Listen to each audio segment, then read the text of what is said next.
এই গল্পের যে মূল কাহিনী বা ব্যক্তি, সেই ব্যক্তির নামটাকে আমরা ছদ্মনামে ব্যবহার করলাম, বা নামটা না বলারই কথা।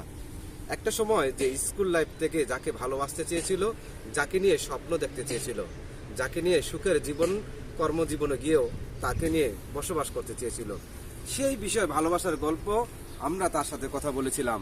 তিনি যেমনটি আমাদের বলছেন যে এই ভালোবাসার স্বপ্ন সেই স্কুল জীবন থেকেই তাকে পছন্দ, দুজন দুজনার ভালোবাসা, সেই ভালোবাসা পরিণত হয় কলেজ লাইফের পরে ইউনিভার্সিটির লাইফে। একটা পর্যায়ে কিন্তু সেই ভালোবাসাটা কিন্তু তাদের আর সাংসারিক জীবনে বা দাম্পত্য জীবনে আর ফিরে আসে না। দুজন দুই দিকে দুই রকমের ভালোবাসা, দুই জগতে বসবাস করে। তাদের সাথে কথা বলেছিলাম, তারাও বলেছিলেন যে যেই school life, college life, university life যে ভালোবাসাটা ছিল, সেইটা ভালোবাসা ছিল সত্যিকারের ভালোবাসা।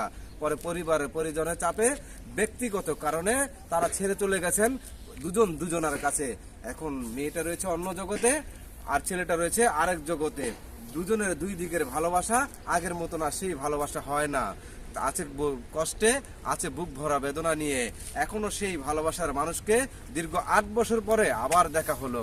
দেখা হওয়ার পরে তারা যেমন আবেগ অনুভূতি ছিল, পাশাপাশি কিন্তু তারা সেই অনুভূতির যে আবেগটা, সেই শৈশবের ভালোবাসা, সেই কৈশোরের ভালোবাসা কিন্তু তারা ভুলতে পারে নাই। তাদের সেই স্মৃতিগুলো এখনো দুই পরিবারের 4 সন্তান, তারাও সেই সন্তানদের মুখের দিকে তাকিয়ে এখন আর সেই ভালোবাসার স্মৃতি হিসাবে বন্ধুত্ব রেখেছেন।